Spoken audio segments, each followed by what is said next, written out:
hoy día fuera el último día de tu vida en este mundo, ¿cómo lo tomarías?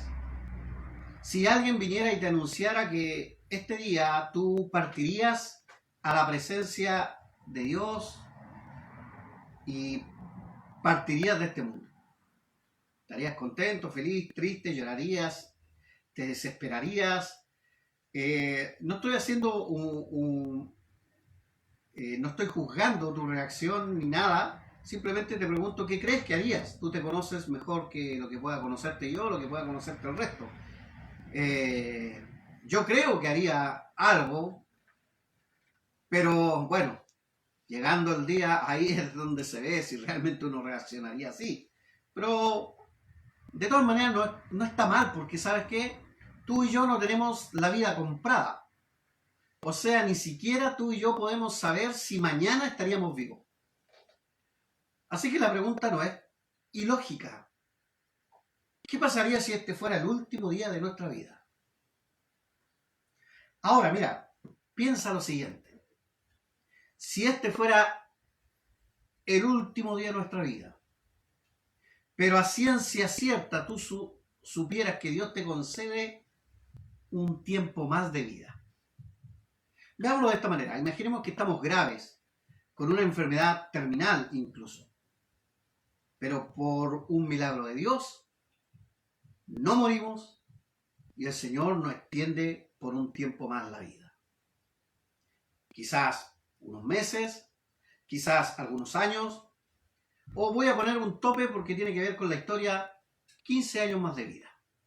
¿Qué harías si el Señor te regalara 15 años más de vida? No importa la edad que tengas.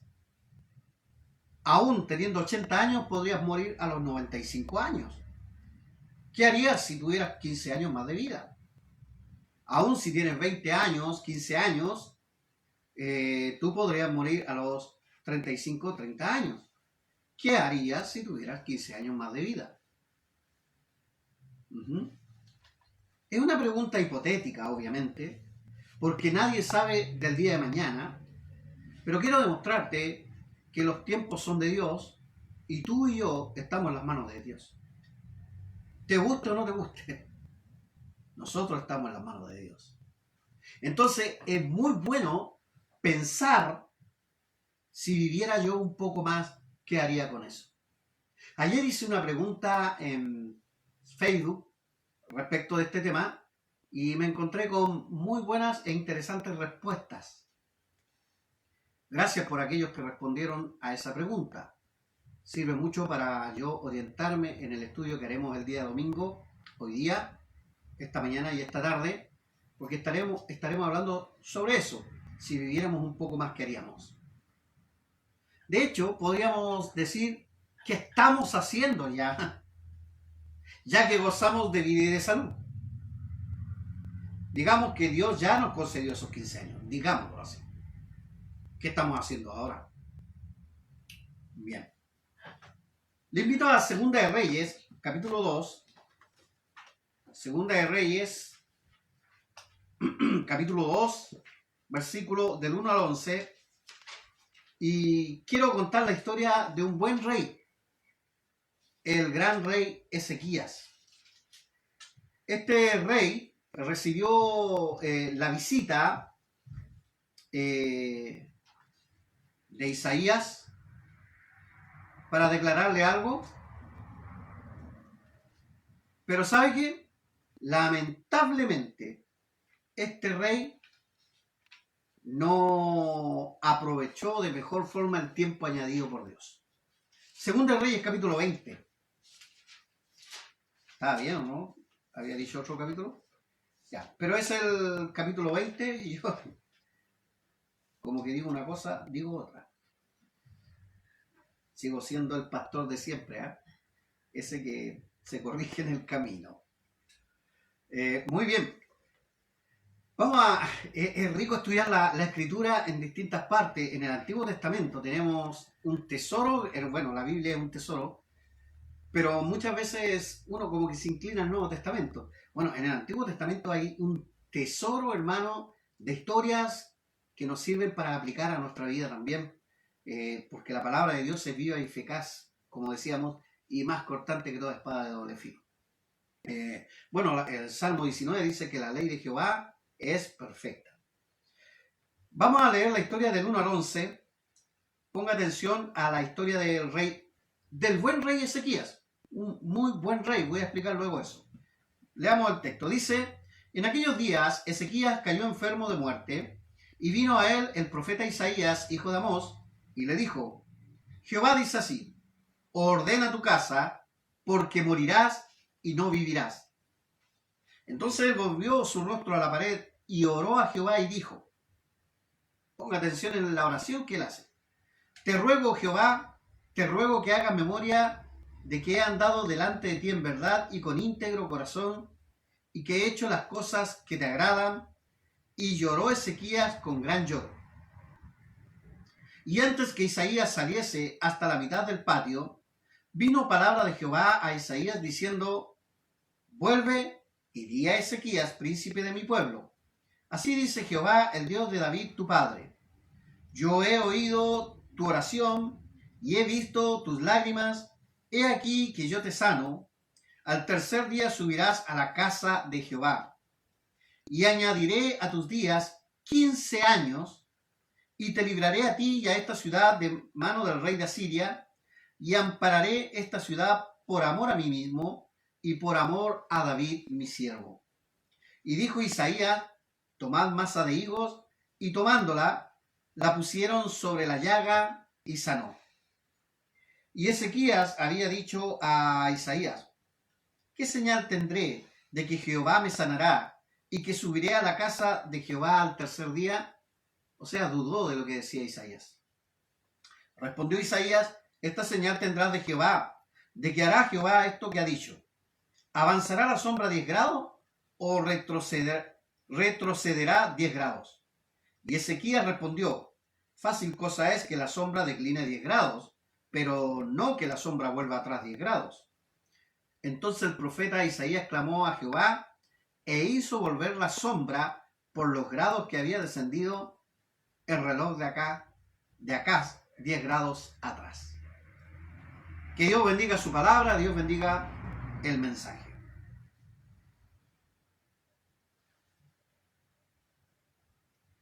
Bueno, tenemos un buen rey. El buen rey Ezequías fue un rey mejor que su padre Acaz, que purificó el templo, por ejemplo, después de que se había cesado el sacrificio en el templo, produjo reformas morales y religiosas, restableció el culto a Jehová, destruyó los altares idolátricos en los lugares altos, sacó todas esas imágenes de Acera y de dioses a Baal.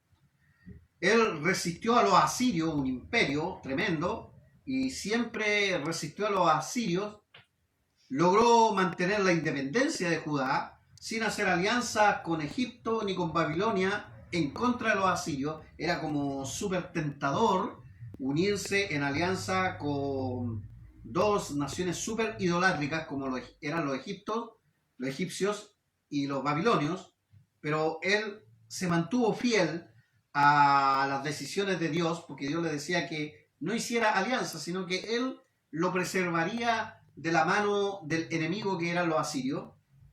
Y bueno, y Ezequías recurría continuamente a Dios, a diferencia de muchos otros de los reyes que recurrían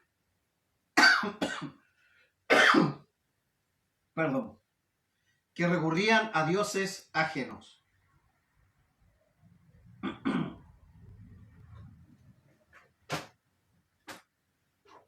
Bueno, Ezequías, tenemos acá en el versículo número 1, se le anuncia una muerte, su muerte. En aquellos días cayó enfermo de muerte. Algunos creen que era el carbunclo. Y vino a él el profeta Isaías, hijo de Amós, el mismo que escribió el libro de Isaías, y le dijo, Jehová dice así, ordena tu casa, porque morirás y no vivirás. Bueno, lo que se desprende acá, yo te hacía una pregunta, ¿qué harías tú si hoy día supieras que es tu último día? Dios manda a Isaías a decirle, ordena tu casa, o sea, pon en orden todas las cosas. Porque, ¿sabe lo que debiera hacer cada persona y el cristiano en sí?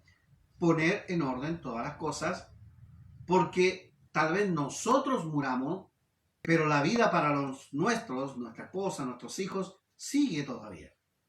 Y es muy bueno dejar las cosas muy ordenadas. Es muy sabio también, porque si yo vivo, no vivo solamente para mí, vivo para ellos. Bueno, en este caso, el rey también vivía para su pueblo como rey, para su familia. Es lógico que si tú tienes tu último día, debes ordenar todas tus cosas. Es lo que Dios dice. No debiéramos estar desesperados, no debiéramos estar, sobre todo si tenemos a Cristo. Estamos en las manos de Dios y sabemos que hoy día podría ser nuestro último día. Yo no lo sé, tú no lo sabes. Pero ¿quién de nosotros puede jurar, como decíamos nosotros, así al cielo, de que mañana estaríamos vivos? Nadie. Nadie puede jurar eso. Pero Dios nos puede mandar incluso una persona y decirnos, hasta aquí no llegaste. Esa persona hoy día podría ser hasta un médico. ¿Sabe qué? No hay nada más que hacer. No hay nada más que hacer. O a veces simplemente no nos manda nadie.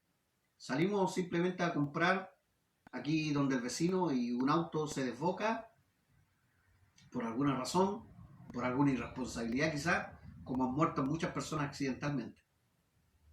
O un día de trabajo, o etcétera. Hay tantas maneras, nadie tiene la vida comprada. El buen rey Ezequías tampoco tenía la vida comprada. Tenía que morir. Y ese día iba a morir. Dice este rey, la palabra, no quería morir. Él estaba aferrado a la vida, a su reinado y tristemente a su ego. Ah, mire, querido hermano, lo que estoy contando es que este era un buen rey, pero a veces no es suficiente si nosotros, muy buenos podemos ser para los ojos de los hombres, pero despegamos nuestra mirada del Dios del cielo. Este buen rey Ezequías empezó a despegar la mirada del rey de Dios. Y ya les voy a contar algo. Pero veamos lo que dice el versículo 2 y 3. Entonces él volvió su rostro a la pared y oró a Jehová y dijo, te ruego, oh Jehová, te ruego que hagas memoria de que he andado delante de ti en verdad y con íntegro corazón, y que he hecho las cosas que te agradan. Y lloró Ezequías con gran lloro. Hermanos, Dios atiende rápidamente la súplica del rey. Estoy contando la historia, luego vamos a ver paso a paso algunas cositas. Y antes que Isaías saliera del palacio, le hizo volver con las buenas nuevas. Vida y liberación del pueblo. ¿Habrá sido por causa de la oración? Bueno, veamos la historia primero. Dice 4. Y antes que Isaías saliese hasta la mitad del patio, vino palabra de Jehová a Isaías diciendo, vuelve y di a Ezequías, príncipe de mi pueblo, así dice Jehová, el Dios de David tu padre, yo he oído tu oración y he visto tus lágrimas, he aquí que yo te sano. Al tercer día subirás a la casa de Jehová. Básicamente lo que le estaba diciendo, te sano. Y mire lo que dice, y añadiré a tus días 15 años. O sea, le dice cuánto vivirá. Y te libraré a ti, no solamente iba a vivir, sino que te libraré y a esta ciudad de manos del rey de Asiria. Era una doble bendición, gloria a Dios. Ahora ya no moriría, sino que más encima sería librado de los asirios que generalmente estaban asediando constantemente al pueblo de Judá. ¡Qué tremenda noticia! Si tú y yo hoy día estuviéramos desahuciados y llegara alguien y nos dijera, ¿sabes? Vivirás. Y vivirás por muy buen tiempo, 15 años para la época. Y, déjame decirte que Ezequías tenía 39 años a la altura de esta historia. 39 años, ya 40. serían más o menos 55 años, 54 años que él vivió en esta tierra, que para los estándares de la época era un tiempo totalmente razonable. Pero, hermanos, yo tengo 39 años el día de hoy. 49. Tengo 49 años y estoy aún unos meses de cambiar el folio y llegar a los 50 y no sé si llegaré a los 54. No sé. Bueno, Ezequías sí lo logró. Si te llegaran y te dijeran, mira, doble bendición, no tendrás enemigos, sino que tendrás salud y vida, saltaríamos, ¿cierto? Como locos, dando gracias a Dios. Aquí está, me queda grande un poco el poncho en la historia. Mire, versículo 7. Isaías le dice qué tiene que hacer. Tomad masa de higo y tomándola la pusieron sobre la llaga y sanó. Pero Ezequías en el 8 duda de la promesa. ¿Qué señal tendré de que Jehová me sanará y que subiré a la casa de Jehová al tercer día? Dudando de la promesa. Bueno, y ahí viene Isaías y le dice, la sombra avanza a 10 grados o retrocede 10 grados. Avanza, porque la sombra nunca retrocede, siempre avanza. Bueno, él con el poder de Dios le muestra que retrocede. Bueno, ahí Ezequías logra ver eso y recién ahí cree. Hay muchas veces, hermanos, que nosotros queremos creer en Dios a través de las pruebas. O sea, probamos a Dios. Aquí vemos que el buen rey Ezequías cada vez estaba un poquito más lejos de Dios. Y lo vamos a demostrar entonces ahora, hermano, con algunos errores que Ezequías cometió a través de esta historia. ¿Ya? Y esos errores muestran lo que yo le estoy diciendo. Ezequías, lamentablemente, se equivoca con esos 15 años que Dios le agrega. Y en vez de ser tremendamente agradecido, en vez de vivir una vida totalmente entregada al Dios que le dio más vida, él termina siendo una persona un poco ególatra, comete unos errores garrafales. ¿Y se acuerda el primer versículo? Isaías le dijo, ordena tu casa porque hoy morirás. Bueno, él no ordena su casa en esos 15 años. La desordena más aún. Y ese es el meollo del asunto. Hoy día no es distinto.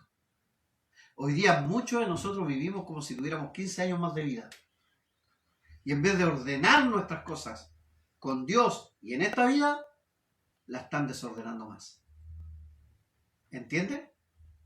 Muchos la están desordenando más en vez de ordenar sus cosas. Y lo vamos a demostrar.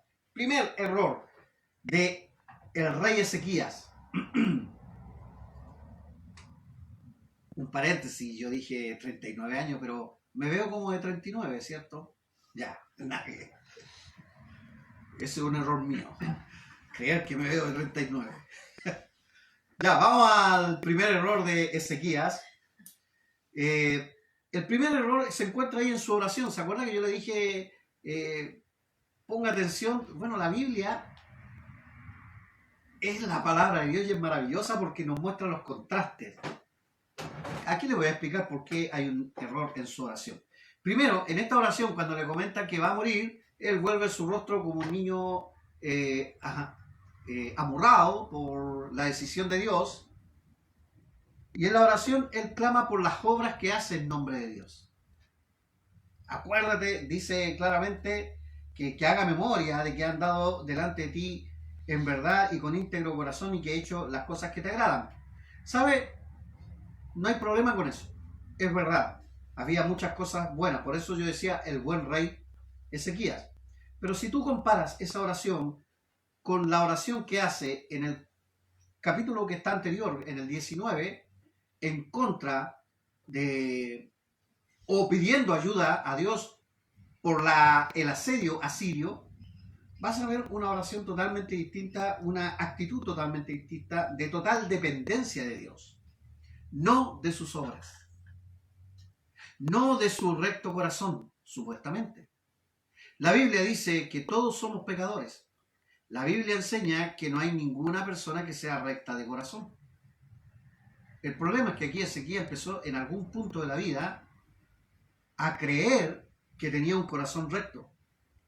Él estaba aferrado a la vida más que a la voluntad de Dios. ¿Qué es lo que oramos nosotros siempre los pastores por vidas que están pasando momentos graves? Que se haga la voluntad de Dios.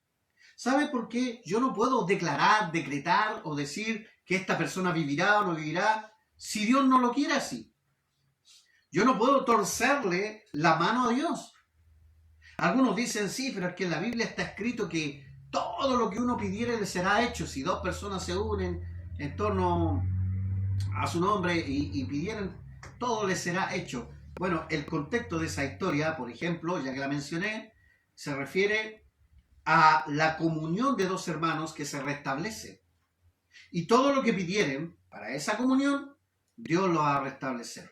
Pero no está hablando de que cualquier cosa que a ti se te ocurra, incluso por tu vida, Dios la tiene que hacer. Por eso yo no creo en telepredicadores que andan sanando por aquí y por allá. Bueno, si andan sanando por aquí y por allá, ¿por qué hoy día no nos sanan del COVID-19? Porque hoy día no veo esos megapóstoles o apóstoles que supuestamente sanan de eso. La verdad, los veo más escondidos que expuestos. Yo, la verdad, no puedo sanar. Es Dios quien puede sanar, es su poder quien puede sanar, pero es en su voluntad. No es en mi voluntad. Y yo no puedo decirle a Dios, Señor, mira mis obras. No puedo, hermanos. Así que uno no puede poner sus obras como justificación para vivir. Bueno, es verdad que hizo grandes obras nuevamente por amor a Dios, Ezequías, pero no son justificación para la salvación. Hermano, Cristo nos dejó un gran ejemplo. Él mismo nos decía que se haga tu voluntad, no la mía. En el momento también de la hora de su muerte, no era la voluntad de Él, era la voluntad del Padre. Podríamos orar nosotros también por misericordia, pero jamás extorsionando a Dios a través de nuestras obras. ¿Sabe por qué no podemos extorsionar a Dios a través de nuestra obra? Porque tú tienes que hacer lo que debes hacer como hijo de Dios. Tú tienes que servir a Dios. Tú tienes que evangelizar. Tú tienes que congregarte y no creer que por eso Dios te debe un favor a ti. Eso es lo que debes hacer porque eso es lo que hace un hijo de Dios. Es como yo soy padre de 3 hijos y trabajo para alimentarlos, trabajo para darle enseñanza, trabajo para que puedan estudiar y no puedo arrogarme el derecho de que, venérenme por hacer eso si esa es la función de un padre. Es lo lógico de un padre. Es como una madre que quiere que le pongan un altar porque simplemente da de mamar a su hijo. Pero si ese es el deber común de una madre. No podríamos nosotros alegar ese tipo de cosas para extorsionar la voluntad de Dios. Y ese es el problema de esta oración que está ahí. Cuando tú la contrastas con el capítulo 19, notas un poco esa diferencia. Bueno, Cristo mismo nos decía que Juan el Bautista, por ejemplo, fue el más grande que pisó en esta tierra, pero que era el más pequeño entre los ángeles del cielo. O sea, ni la grandeza de Juan el Bautista era suficiente acá.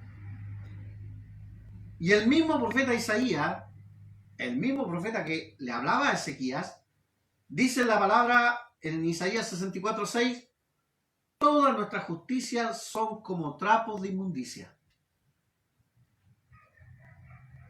Entonces, querido hermano, lo que hagamos por Dios jamás será suficiente para usarlo como pretexto de vida, porque ella simplemente está, la vida, en la soberana voluntad de Dios. Nada más. Como Job dijo, y muy bien dijo, Dios da, Dios quita. Y alabado sea Jehová. Eso es todo, hermano. No es por mi fuerza, no es por lo que yo haga, no es por nada de eso. Pastor, ¿quiere decir que no sirve nada? ¿Hacer lo que Dios manda no sirve de nada? Bueno, creo que no estás entendiendo si haces esa pregunta.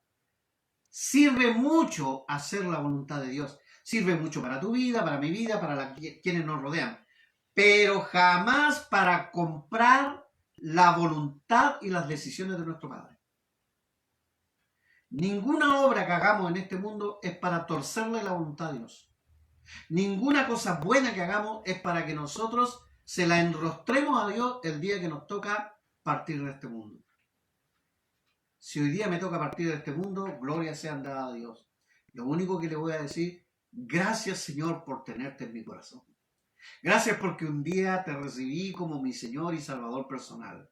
Gracias porque un día mi esposa y mis hijos también lo hicieron. He intentado ordenar la casa. Y el mejor orden que pude dar a mi casa fue entregarle el mensaje de salvación de Cristo. Ese es el mejor mensaje que puede recibir. Entonces, ¿sirve obedecer a Dios? Claro que sirve mucho. Pero no hagamos nunca el intento de utilizarlo para que Dios tuerza su voluntad. Siempre es mejor orar con humildad, como Cristo nos enseña, y decir siempre en todo, Dios mío, que se haga tu voluntad. Uno obviamente le ora al Señor y le da su preferencia. Señor, si está en tu mano que yo pueda vivir, gloria a ti, Señor, pero que se haga tu voluntad. Señor, si está en tu mano que me des esto, amén, pero que se haga tu voluntad. Cuando uno ora de esa manera, va a tener conformidad por el resultado que tengamos de esa oración. Dios siempre responde a la oración. Muchas veces nos dice que sí y otras tantas veces nos dice que no. La respondió de todas maneras. Yo tantas veces le he pedido a Dios por algunas cosas y Dios me ha dicho no. ¿Significa que por eso Dios no existe? ¿Que por eso tengo que estar enojado por Dios? Hay tanta gente que le ha pedido a Dios ciertas cosas y yo como pastor he enfrentado a ese tipo de personas y me dicen, no, yo no voy a la iglesia porque es malo que le oré a Dios por esto y por esto otro y no me lo concedió. Bueno, ¿acaso Dios es como el genio de la lámpara? ¿Que tan solo por frotarla tiene que cumplirte los deseos? Dios no es eso. Y ojo, con la muerte y con la vida, tampoco nosotros debemos exigirle a Dios. ¿Por qué debieras tú vivir más? ¿Por qué yo debiera vivir más? Oh, Señor, por las grandes obras que hemos hecho. Hermano, no hemos hecho nada que no debamos hacer. Siervos inútiles somos. El problema es que Ezequías, el gran rey, en algún punto empezó a olvidar eso. Su lloro como niño lo demuestra. Ahora, el Señor aún así, por su misericordia, por su soberanía, le concede. Él dice, he visto, dice acá en el versículo 5, vuelve y di a Ezequías, príncipe de mi pueblo, así dice Jehová, el Dios de David, tu padre. Yo he oído tu oración y he visto tus lágrimas. Claro, él todo lo ve y todo lo oye. Pero mire, he aquí que yo te sano. Al tercer día subirás a la casa de Dios. Pero fíjate lo que dice en el 6. Y añadiré a tus días 15 años, o sea, le da un tope, y te libraré a ti y a esta ciudad de mano del rey de Asiria. Una buena noticia. Y ampararé esta ciudad por amor a quién? A mí mismo. Por amor a mí mismo. Esto no es por ti, Ezequías. Y mira, le añade algo más. Dice, ¿y por amor a quién? A David, mi siervo. A David y a la promesa que le hizo a David. Fíjate, a la promesa que le hizo a David. No es por amor a sí mismo, es por amor a su propio nombre, porque hermano debemos entender que toda gloria debe ser para nuestro Dios. Entonces cuando yo comprendo el texto bien y lo analizo bien, entonces estoy entendiendo que la oración que hizo Ezequías no es una buena oración y habla un poco de su ego. Ahora, su segundo error viene inmediatamente después de ser sanado. Su segundo error. ¿Y qué pasa en su segundo error? Mire, vamos al versículo 12 ahí. Dice, en aquel tiempo Merodac Baladán, hijo de Baladán, rey de Babilonia, envió mensajeros con cartas y presentes a Ezequías, porque había oído que Ezequías había caído enfermo. Y Ezequías los oyó y les mostró toda la casa de sus tesoros, plata, oro, especias y ungüentos preciosos, y la casa de sus armas, y todo lo que había en sus tesoros. Ninguna cosa quedó que Ezequías no le mostrase, así en su casa como en todos sus dominios. Esto cuando lo leí yo entendí rápidamente la actitud de Ezequías. Por la gracia del Señor lo pude entender. Cuando tú empiezas a mostrar todo lo que tienes, ¿qué es? Cuando empiezas a pavonearte del auto que compraste, del televisor que tienes, de los computadores que tienes, del sueldo que ganas, del trabajo que haces, de la casa linda y hermosa que tienes, incluso de la mujer que tienes a tu lado, linda y esplendorosa. Y te empiezas a pavonear de eso. ¿Qué es? ¿Qué podría decir? Presumir. Es presumir. Y aquí Ezequiel empieza a presumir de los resultados de sus obras. Hermano, jamás debemos presumir de los resultados de nuestras obras, porque no es mío. Ni siquiera debemos presumir por el pan que comemos, hermano, porque es dado por Dios. Así que si tú tienes un auto, una linda casa, un buen televisor y una linda mujer, dale gracias a Dios. Es la misericordia de Dios. Es Dios que te han permitido, excepto que haya sido por causa del pecado, por robar, por extorsionar, por vender droga, no sé. Espero que no tengas esas cosas por esas causas. Obviamente Dios jamás va a bendecir eso, aunque algunos crean que están súper bendecidos. No, Dios en su minuto pondrá un juicio sobre esa vida. Pero aquí vemos a una Ezequías simplemente presumiendo. ¿Y presumiendo delante de quién? De los babilonios, que eran más idólatras todavía que los asirios. Ahora, si tú vas al libro de Crónicas, te vas a dar cuenta de una cosa. Los babilonios supuestamente vinieron, estos enviados, porque habían enterado que Ezequías había enfermado, pero venían con una segunda intención, hacer alianza contra los asirios. Y Dios lo que más le pedía a través de Isaías, que no hiciera alianza con ninguna persona. Entonces, ¿a qué venía a mostrarle todos los tesoros del Señor? ¿A qué venía a mostrar y pavonearse de todas las cosas que había logrado?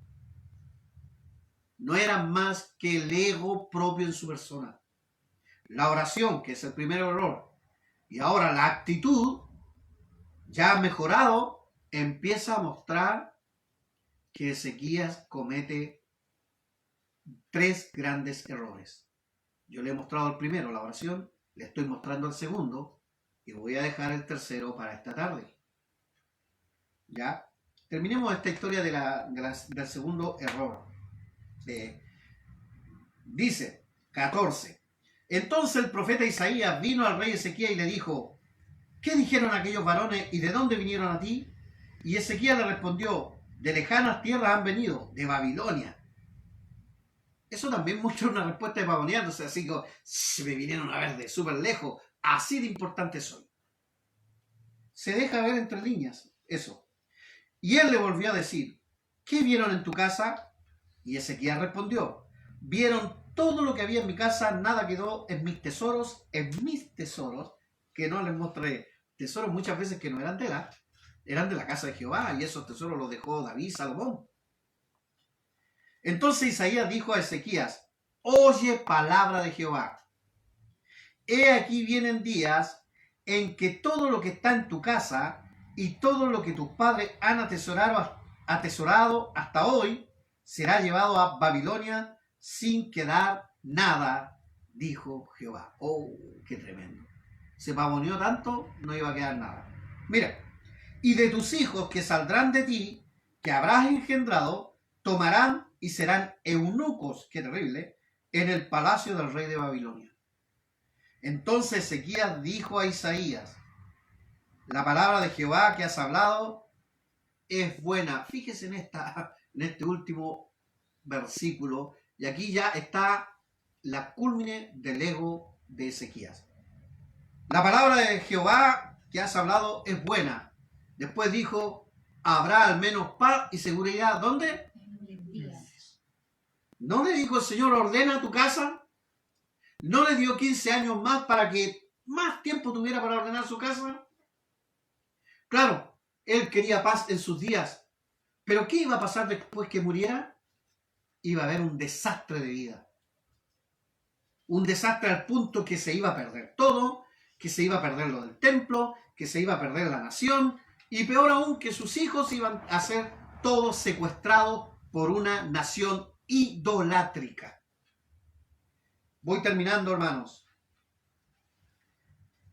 Muchas veces sucede a los siervos exitosos o de iglesias exitosas que en su comienzo tuvieron las sencillas y humildes razones de trabajar por amor a un Dios grande, pero conforme pasa el tiempo, los éxitos de Dios los convertimos en nuestros éxitos, como Ezequías, y seguimos en nuestras fuerzas, como Ezequías, en nuestro ego, nuestro yo, y dejamos cada vez más de lado a Dios. Que no nos suceda eso, queridos hermanos. Que no creamos que todo lo que tenemos es por nuestra fuerza, por nuestro ego. Bueno, Iglesia Bíblica Bautista de Loncoche, una cosa te digo. Nosotros estamos en vía de construir un templo. Esperamos que algún día sea lindo y hermoso como Dios merece también. Y esperamos que tu trabajo sea dedicado a un Dios amoroso y fuerte. Pero que sea para darle gloria a Dios, no para darte la gloria a ti ni para darme la gloria a yo. Oh, el templo del pastor Marcelo Valdés no es mi templo. Oh, el pastor de los miembros de la Iglesia Bíblica Bautista de Loncoche no es tu templo. Es para la gloria de Dios. No es para nosotros, es para la gloria de Dios. No es para también simplemente, como dijimos, presumir nosotros, sino para que nuevas almas lleguen a ese lugar y sean convertidas al Rey de Reyes y Señor de Señores. Aquí tenemos un Ezequías que cometió un error. Abraham, Moisés, Sansón, David, Salomón, Pedro, etc. son ejemplos en mayor y menor medida de cómo a veces hicieron también su voluntad y no la de Dios. Así que no estoy juzgando a Ezequías tampoco, hermano. Estoy mostrando una verdad que Dios nos quiere mostrar. Así que no hagamos el mismo error. No cometamos el mismo error. No oremos con, oh Dios, nosotros salimos a evangelizar, nosotros siempre estamos orando, nosotros siempre vamos a la iglesia. Por eso, Señor, tú debieras hacer esto por mí. No debemos hacerlo. No, Señor, yo voy a tu iglesia, yo oro, porque es lo mínimo que puedo hacer. Yo leo tu palabra y estudio y soy bueno con el semejante, porque es lo mínimo que puedo hacer. Aún así, mis justicias son como trapos de inmundicia y yo no puedo extorsionar a Dios con ese tipo de cosas. Dios nadie le dobla la voluntad. Te animo a que no le dobles tú la voluntad. ¿Cuál es la actitud, pastor, finalmente? La de humilde. Humillados pues bajo la poderosa mano de Dios, y Él nos exaltará cuando fuere tiempo. Gloria a Dios por ello. Seamos humildes. Humildes como Dios. Humilde no significa ser pobre, humilde no significa andar sucio, humilde no significa ser descuidado, humilde significa tener un corazón simplemente agradecido por todo lo que Dios nos da, por respirar, por la lluvia, por el pan, por la casa que tienes. ¿Sabe? Yo despierto cada mañana dándole gracias a Dios por mis hijos, por mi esposa y por lo que tenemos, aunque sea un pan con mantequilla. Espero que Dios también ponga ese deseo. En la tarde veremos el tercer error de Ezequías y terminaremos con esta historia de si Dios nos concediera unos días más de vida. ¿Qué haríamos?